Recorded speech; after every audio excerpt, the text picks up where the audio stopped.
चलिए, तो आज के ऑनलाइन लाइव क्लास में आप लोगों का स्वागत है।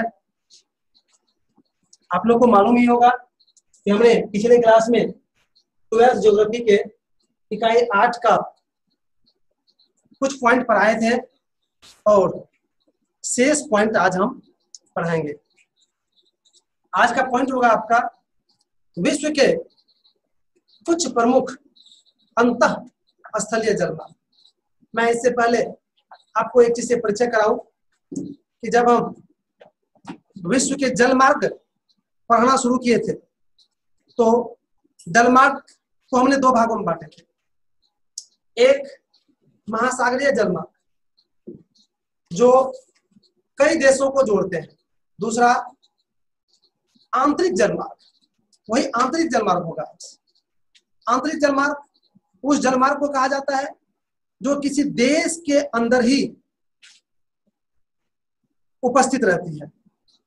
किसी देश की सीमा के अंदर ही जो जलाशय रहते हैं उसमें उसे विकसित किए जाते हैं, उसी को कहते हैं आंतरिक जलमार्ग। और विश्व के कई आंतरिक जलमार्ग है और मुख्य रूप से वही आज पढ़ना है। लेकिन इससे पहले आप आंतरिक जलमार्ग को अभी समझ गए, उसको पहले नोट करना है। आंतरिक जलमार्ग ऊपर लिख लीजिए, आंतरिक जलमार्ग पहले।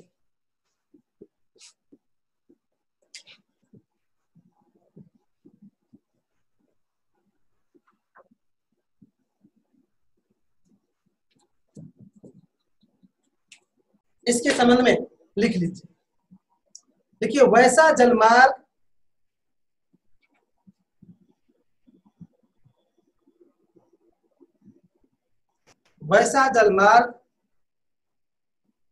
जो किसी क्षेत्र, किसी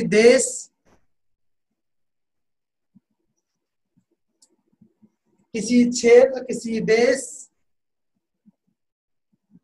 के सीमा के अंदर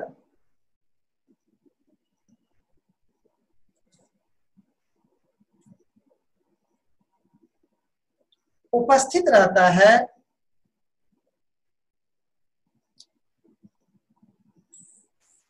उसे आंतरिक जलमार्ग कहा जाता है।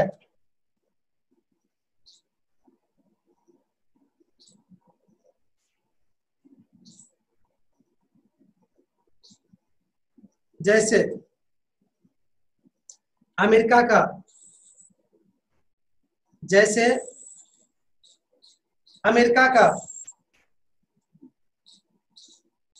मिसिसिपी सर लिख दीजिए सर।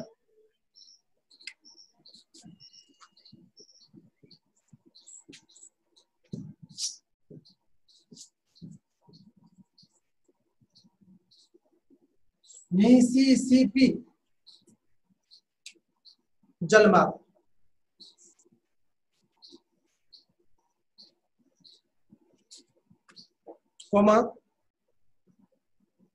स्विट्जरलैंड के राइन जलमार्ग,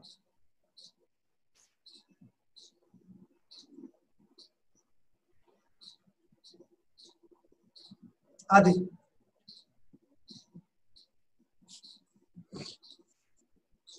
तो इस तरह से आपने आंतरिक जलमार्ग को समझ गए। अगला पॉइंट है आपका विश्व के कुछ प्रमुख अंतः स्थलीय जलमार्ग।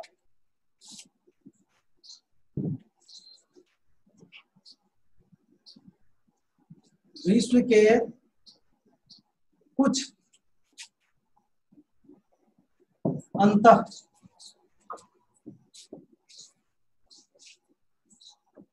स्थलीय जलमार्ग।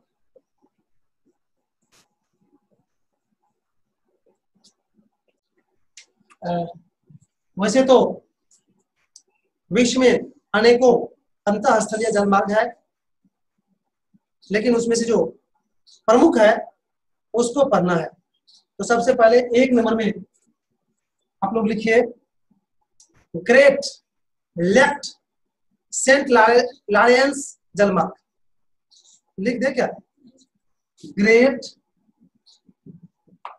सेंट लॉरेंस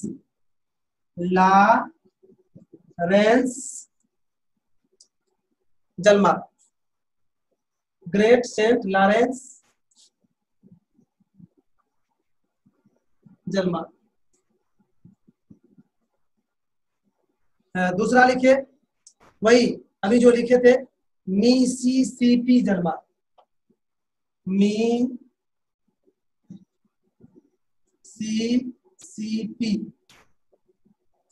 जलमार्ग।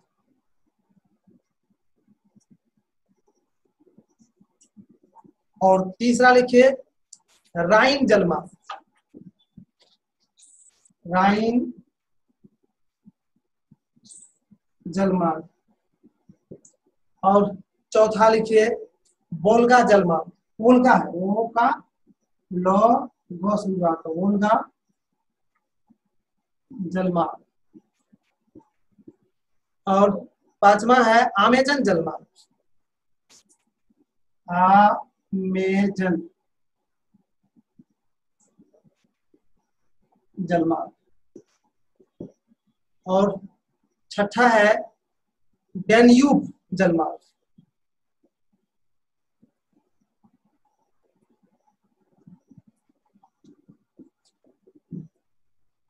और सातवां में भारत के आंतरिक जलमार्ग का नाम जानना है, लिख लीजिए। सातवां में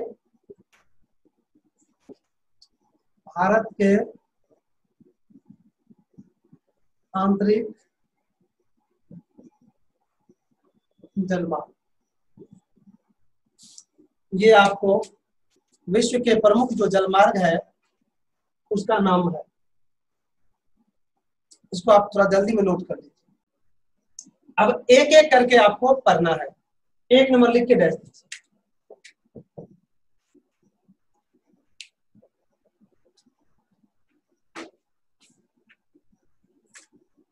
अब सुन लीजिए, यह जलमार्ग उत्तरी अमेरिका के आंतरिक जलमार्ग है। वहीं पर सेंट लॉरेंस एक नदी का नाम है जो काफी विशाल नदी है। उसी नदी में एक विशेष जलमार्ग का विकास किया गया है, उसी का नाम है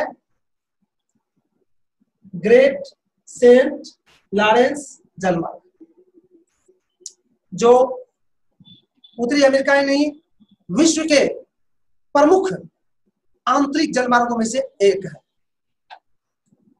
अब इसको आप लोग नोट कर लीजिए। यह उत्तरी अमेरिका के उत्तरी भागों में विकसित जलमार्ग विश्व का अद्भुत जलमार्ग है। यह जलमार्ग सेंट लॉरेंस नदी के सहारे, यह जलमार्ग सेंट लॉरेंस नदी के सहारे विकसित है। इस मार्ग में अनेकों पतनों का निर्माण हुआ है। परिवहन कार्य में इसका योगदान उत्तरी अमेरिका में महत्वपूर्ण है। तो इस तरह से आपने ग्रेट सेंट लॉरेंस जलमार्ग को समझ गया और लिख भी लिया। अगला है मिसिसिपी जलमार्ग, इसको भी लिख के दे दीजिए आपको। मिसिसिपी भी एक नदी है और यह अमेरिका के आंतरिक जलमार्ग है। यह अमेरिका के आंतरिक जलमार्ग जो है उससे मेक्सिको की खाड़ी का नाम सुने होंगे। मेक्सिको की खाड़ी को आपस में जोड़ देते हैं या बीच में, और इस दृष्टि से चूंकि दोनों को जोड़ देते हैं, इस दृष्टि से यह जलमार्ग महत्वपूर्ण जलमार्ग हो जाता है अमेरिका का। इसलिए अमेरिका के आंतरिक जलमार्ग में इसको भी आपको पढ़ने के लिए दिया गया है। चलिए, तो इसको आप नोट कीजिए।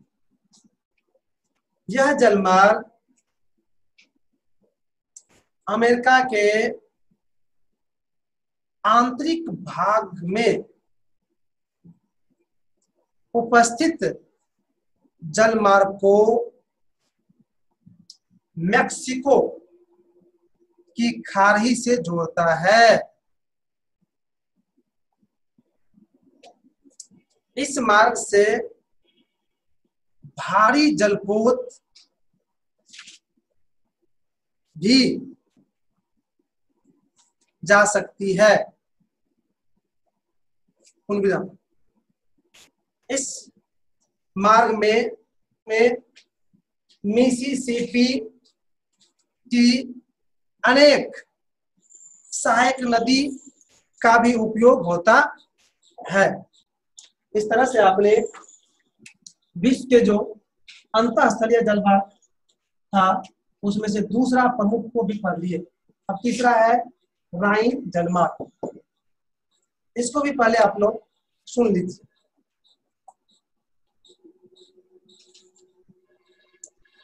यह जलमार्ग रायन नदी में विकसित है और रायन नदी एक नहीं कई देशों से होकर गुजरती है, अर्थात स्विट्जरलैंड, फ्रांस के साथ साथ इसके आसपास के देश में भी इस जलमार्ग से आयात निर्यात होती है।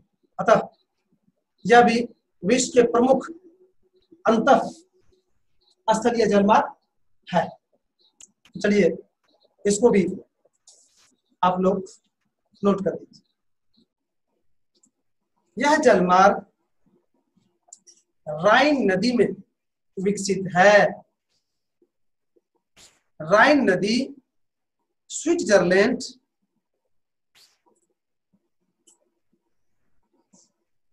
से फ्रांस की पूर्वी सीमा से होती हुई जर्मनी और नीदरलैंड तक जाती है। यह यूरोप का सबसे प्रमुख स्थलीय जलमार्ग है। स्विट्जरलैंड, फ्रांस, बेल्जियम और नीदरलैंड के अनेकों औद्योगिक क्षेत्रों का संपर्क इस जलमार्ग के द्वारा सीधे अटलांटिक से हो जाता है। इस तरह से आपने राइन जलमार्ग भी पढ़ लिए। अब है चौथा वोल्गा जलमार्ग। इसको भी लिख क्या,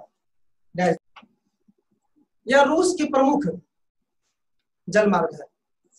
वहीं पर वोल्गा नदी है, उसी में यह विकसित है और इसकी लंबाई 11,200 किलोमीटर है। इसके माध्यम से रूस में सस्ती आयात और निर्यात संभव हो रही है। तो अब इसको भी आप लोग नोट कर लीजिए। यह रूस की प्रमुख आंतरिक जलमार्ग है। इसकी लंबाई 11,200 km है। यह वोल्गा नदी के सहारे विकसित है। इससे व्यापक स्तर पर आयात और निर्यात किया जाता है। तो इसको भी आपने लिख लिया। अब लिखिए पचमा में अमेजन जलमार्ग। यह दक्षिणी अमेरिका का प्रमुख आंतरिक जलमार्ग है जिसकी लंबाई 3680 किलोमीटर है और अमेजन एक नदी का ही नाम है। इसी नदी में यह विकसित है। तो ज्यादा इसमें नहीं है, चूंकि इससे पहले अमेरिका के विषय में एक दो स्थलीय जलमार्ग पढ़ ही चुके हैं आप लोग।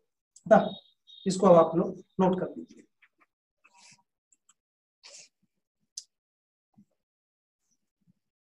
यह दक्षिणी अमेरिका का प्रमुख आंतरिक जलमार्ग है जिसकी लंबाई 3680 km है। यह अमेजन नदी में विकसित है। इस मार्ग से नॉर्वे तक आसानी से यात्रा हो जाती है। इस तरह से आपने अमेजन भी समझ गए। आप ये लिखिए डेन्यूब जलमार्ग, इसको भी लिख के पहले समझ लीजिए।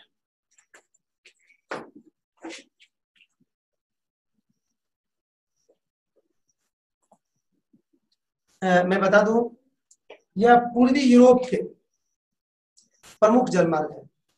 इससे भी कई देश में स्थलीय जलमार्ग संभव हो पा रहा है।